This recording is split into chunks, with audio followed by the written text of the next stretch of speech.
Magandang araw sa inyo mga kababayan. Ito ulit si Lolo Dan at tayo ay maghahatid ng mga panibagong job hiring dito sa New Zealand. Itong agency na ito ay nakabase dito dyan sa Maynila. Ang pangalan ng agency na ito ay Joblane International Manpower Services. Yung kanilang address at yung mga contact number nila ay ipa-plus ko dito sa video na ito. Ilalagay ko din sa video description yung mga trabaho na available. Ang mga trabaho na kanilang hinahanap for deployment sa New Zealand ay finishing carpenter, mechanical engineering technician, electrical engineering technician, at yung upholsterer ng mga car interior. At yung isa pa ay yung CNC machinist. Kaya pwede kayo magpunta sa kanilang physical address sa Maynila. Pwede din kayo magpadala ng inyong resume sa email address ng Joblane International Manpower Services. Ipa-plus ko din yung kanilang email address dito sa video na ito para makita din nyo. Pero mas mabuti na kayo ay magpunta doon sa kanilang mismong opisina kasi mas priority nila yung mga personal appearance. Kaya ang may papayo ko po ay magsadya kayo sa kanilang opisina sa Maynila. Itong hiring na ito ay mayroong expiration date na up to February 6. Kaya mahigit na lang ang mga 2 weeks o 3 weeks itong job hiring na ito. Ngayon, pagka napunuan na nila yung kanilang mga tao na kailangan, ay i-close nila ito. Ngayon, kung meron pa silang tao na kailangan, ay i-extend nila itong kanilang hiring na ito.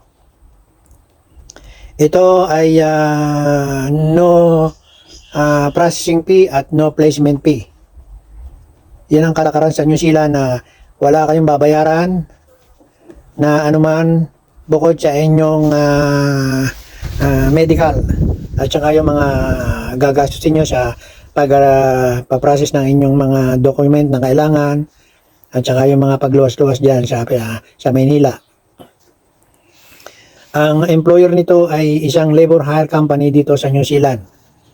Kaya ang magiging trabaho nyo ay i-deploy kayo nitong recruitment agency sa mga iba't ibang job site ng mga company na nangangailangan ng mga trabahador.